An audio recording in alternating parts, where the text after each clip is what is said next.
I'm Nima Rajan, and this is Forum Daily News for Monday, February 7th. We start our cast with a look at the nation's capital, where an anti-vaccine mandate trucker protest enters its second week and a proposed multi-million-dollar class action lawsuit by downtown Ottawa residents is getting underway. Ontario Superior Court Justice Hugh McLean has granted a 10-day injunction to prevent truckers from honking their horns incessantly in downtown Ottawa. Paul Champ, a lawyer representing Ottawa residents, had argued the loud and prolonged honking is causing irreparable harm. Keith Wilson, representing 3 of the respondents in the case, had told the judge that the ruling in the injunction would carry national importance. Meanwhile, Saskatchewan's capital saw a similar protest over the weekend. However, tow trucks were called in Sunday night to remove vehicles outside the Saskatchewan legislature. At least 1 truck was towed while most others drove away. The Regina police say they also handed out tickets over the weekend. The vehicles were part of various weekend protests against COVID-19 health measures. A similar protest continued today outside the Manitoba legislature. In Quebec City, police arrested 3 people and handed out tickets for various infractions during the 4-day protest that ended on Sunday evening. All right, staying in Quebec, where some pandemic health restrictions are set to be easing today, entertainment and sports venues and places of worship that were shut down in December can now reopen for vaccinated people to enjoy with capacity limits.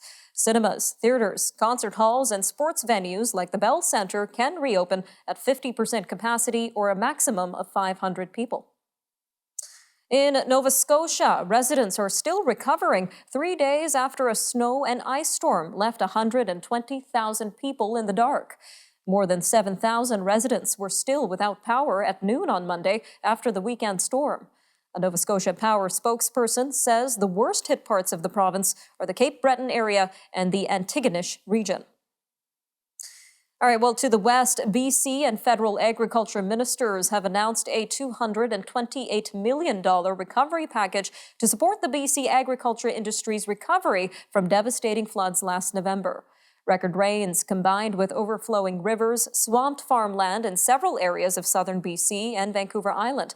It killed thousands of animals and flooded fields.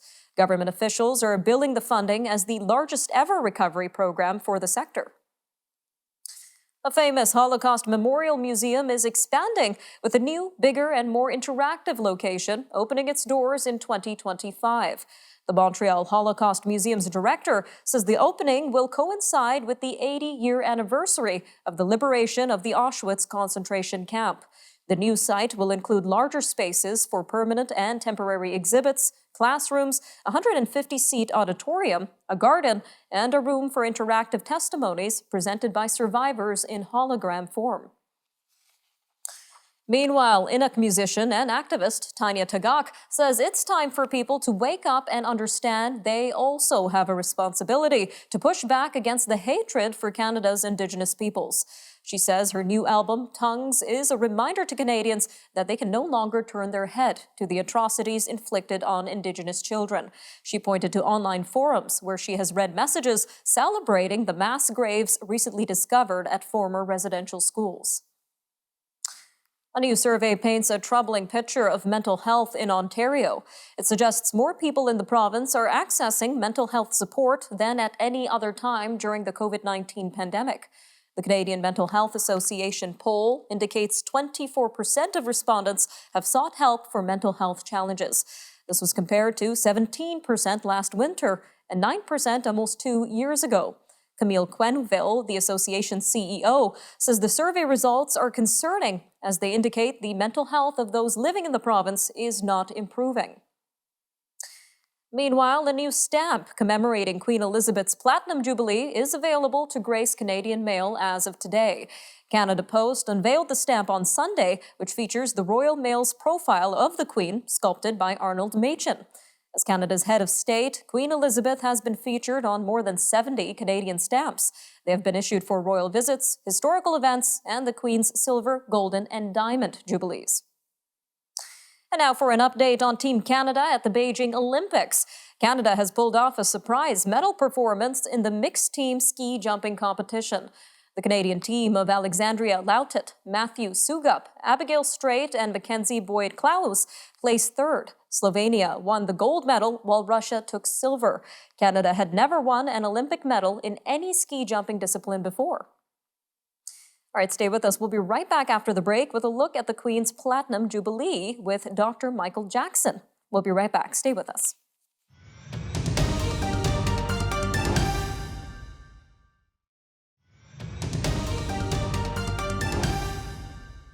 Gun salutes echoed across London and Edinburgh today to mark the official start of the Queen's Platinum Jubilee year. Elizabeth became Queen on February 6, 1952, but doesn't celebrate that date because it is the anniversary of her father's death. Public celebrations to mark the Queen's unprecedented 70 years on the throne are scheduled for June, when the weather is usually better. In addition to the in addition to the United Kingdom, the Queen is the monarch of 14 other Commonwealth realms, including Canada. To tell us more about the importance of the Platinum Jubilee and what the monarchy means to Canada is Dr. Michael Jackson, president of the Institute for the Study of the Crown in Canada. Dr. Jackson, welcome back to Forum Daily. It's good to be back. Thank you. So let's start with what the significance of the Platinum Jubilee is in the first place. Well, if any of us on the program here are history buffs, this is an extraordinary anniversary. 70 years as our queen. The only queen most Canadians have known, they've seen in their postage stamps and coins all their lives. I'm older than that. I remember the death of King George VI when I was 12 years old. So I'm getting on, but I do remember that. But the longest reigning monarch out of Britain was Queen Victoria, who reigned 64 years, and George III reigned 60 years. But you know who the longest serving monarch to reign over a part of Canada was? It was Louis XIV of France. He reigned over us, part of Canada, 72 years as King of France. And I bet Queen Elizabeth's going to match them, beat that, and I bet she'll live to see her 100th birthday. All right, sir. So how is this event being marked in Canada, the UK, and other Commonwealth realms around the world? The Department of Canadian Heritage announced just yesterday there's a logo for the Jubilee, there's a flag, there's a distribution of Platinum Jubilee pins across the country. I don't have any specific events yet, but I'm sure they'll be coming up. In the United Kingdom, the big bash is going to be around the weekend of June the 2nd. There'll be a couple of public holidays there, and all kinds of things are planned. Trooping the Colour, which happens every year. As you say, they wait till the weather is supposed to be better, although it is sometimes pouring rain at that time of year. And they're going to be lighting beacons across the country. There'll be a big service at St. Paul's Cathedral in the heart of London. There'll be a concert, a lunch, a pageant. So lots of things happening in the United Kingdom. Lots to keep our eyes out for, Doctor. Now, digging in deeper to the Queen's role in Canada, we know the Queen is Canada's head of state, but what is the significance and role of a head of state versus a head of government? In Canada, unlike the United States, we separate out the role of head of state and head of government. As we know, in the United States, they have an executive president, and they also do in France, where they combine symbolic and executive jobs. But we have very carefully, since we were colonies, separated them out so that the head of state is a constitutional monarch with little power, although not no power. They are emergency powers, which are almost never used, but they're there to keep us all honest. So that's a big distinction. The constitutional monarch acts on the advice of his or her ministers, the elected government of the day. So taking all of that into consideration, Doctor, how important is the Crown to Canada's system of government overall? I think it's very important indeed, and we don't realize it because, by and large, it works pretty well. Occasionally we have a glitch. A recent Governor General fell foul of public opinion and had to resign, but that's extremely rare. The only time we hear about the Crown is when it's in the news and called out to do things. For example, if a premier or prime minister wanted to carry on without the support of the elected House, the Lieutenant Governor or Governor General could step in. And that happened in British Columbia in 2017. The Lieutenant Governor refused to allow the Premier defeated in the House to continue. So these things happen rarely. But by and large, it's a pretty quiet system, the Canadian Crown. It's also important for our system of federalism, because each province has its own crown represented by the lieutenant governor, and it's part of the guarantee of the autonomy of the provinces and confederation vis-a-vis the central government. And this applies notably to the case of Quebec. All right, sir, just about 45 seconds left here, but considering Canada is a Commonwealth country, what does it mean to be a Commonwealth country in the world today? Well, as you pointed out earlier, there are 15 what are called realms where the Queen is head of state, as you pointed out, is the Queen of that country. There's Canada, Australia, New Zealand, the Bahamas, Antigua and Barbuda, Jamaica, and some others. And of course, the United Kingdom, where the monarch resides. But the other Commonwealth countries are not realms of the crown, but they recognize, as we all do, Queen Elizabeth II as head of the Commonwealth. And she takes that job very seriously.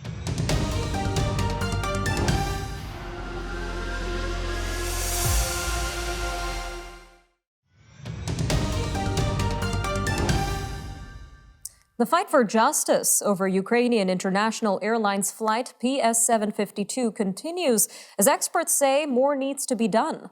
On January 8, 2020, 2 missiles struck the plane and all 176 people on board were killed. This included 85 Canadian citizens and permanent residents. It also included citizens from Sweden, the United Kingdom, and Ukraine. Iran has blamed the tragedy on human error. However, a recent court decision in Ontario ruled the strike intentional and an act of terrorism. The judge ruled that the families of 6 victims be awarded over $100 million in damages. The Canadian government issued a statement in January and said it would be holding Iran accountable.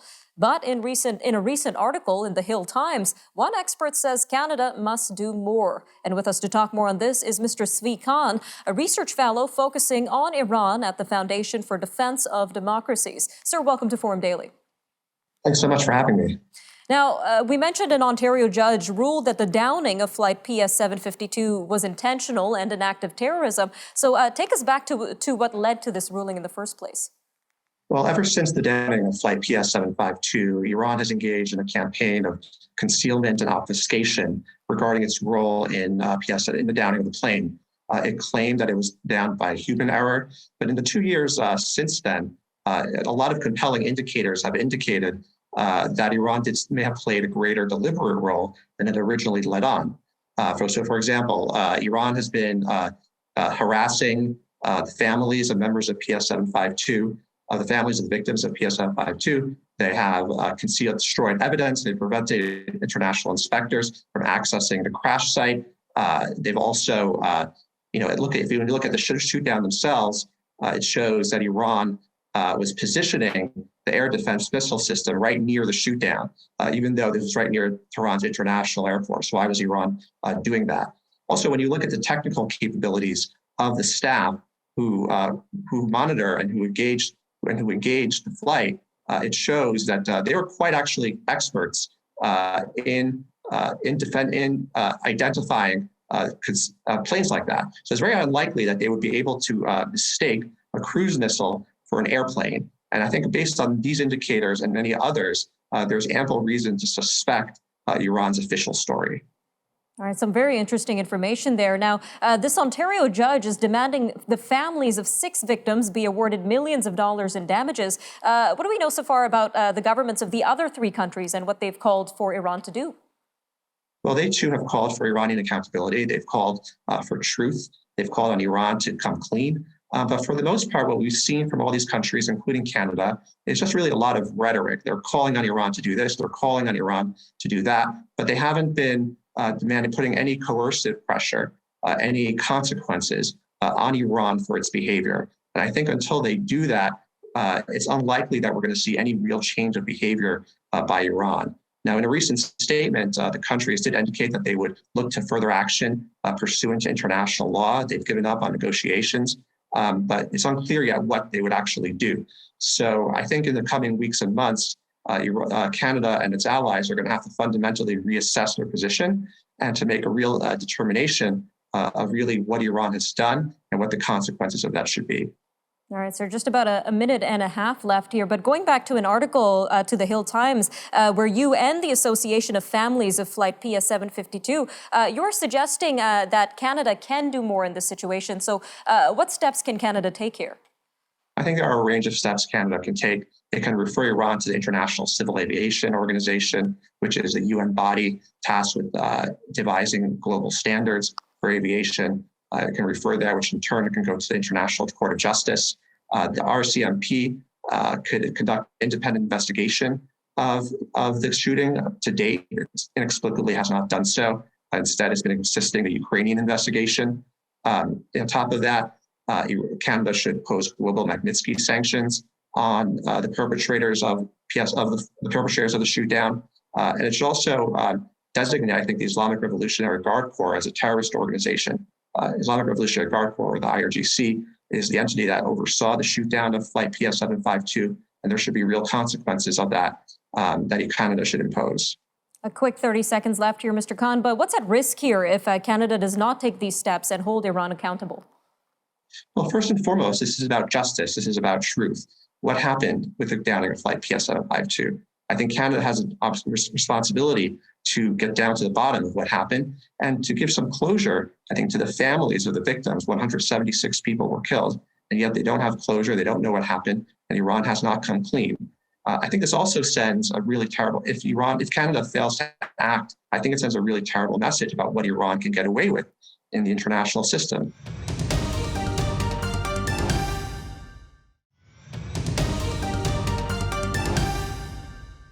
The leaders of France and Germany are holding meetings today to try to defuse the standoff between Russia and the West over Ukraine. French President Emmanuel Macron is in Moscow on a mission to de-escalate tensions and will meet with Russian President Vladimir Putin. German Chancellor Olaf Scholz is in Washington for meetings with U.S. President Joe Biden, while his foreign minister has meetings scheduled in Kyiv with Ukrainian President Volodymyr Zelensky. Russia has denied any plans of attacking Ukraine. The government is urging the U.S. and its allies not to accept Ukraine and other ex-Soviet nations into NATO, halt weapon deployment there, and roll back NATO forces from Eastern Europe. The U.S. and NATO have rejected those demands. Meanwhile, relations between London and Asia's leading power remain strained. This comes as Britain has firmly rejected a statement from China that affirmed Beijing's support for Argentina's claim to the Falkland Islands. Foreign Secretary Liz Truss said in a tweet that the United Kingdom completely rejected any questions over sovereignty of the Falklands. Chinese President Xi Jinping and his Argentine counterpart, Alberto Fernandez, issued a joint statement on Sunday, which said China reaffirms its support for Argentina's demand for the full exercise of sovereignty over the Malvinas Islands, using the Argentine name for the territory. Well, there is some good news for vaccinated tourists and business travelers looking to visit Australia. The country will once again be welcoming visitors starting on February 21st as it continues to relax COVID-19 restrictions. Australia imposed some of the world's toughest travel restrictions on its citizens and permanent residents in March of 2020. This was in an effort to prevent the spread of the virus, and border restrictions were first eased in November, with priority given to international students and skilled migrants. In Africa, Egypt's president is hosting his Djiboutian counterpart for talks on improving ties. This and a controversial dam that Ethiopia is building on the Nile River's main tributary, which Egypt sees as a threat if filled and operated without agreement. Egypt's President Abdel Fattah el-Sisi reiterated his country's demand for a legally binding deal on the filling and operation of Ethiopia's Grand Renaissance Dam. Djibouti President Ismail Omar Guelleh landed in Cairo on Sunday. A Taiwan-based company is looking to expand its U.S. facilities in 3 major markets.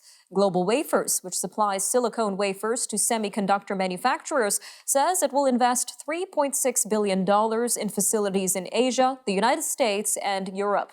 The investment follows its failed attempt to acquire Germany's Siltronic AG. The announcement comes as shortages of processor chips and other semiconductors are disrupting auto manufacturing, smartphone, and other industries. Semiconductor producers are announcing plans to expand output, which will boost demand for wafers.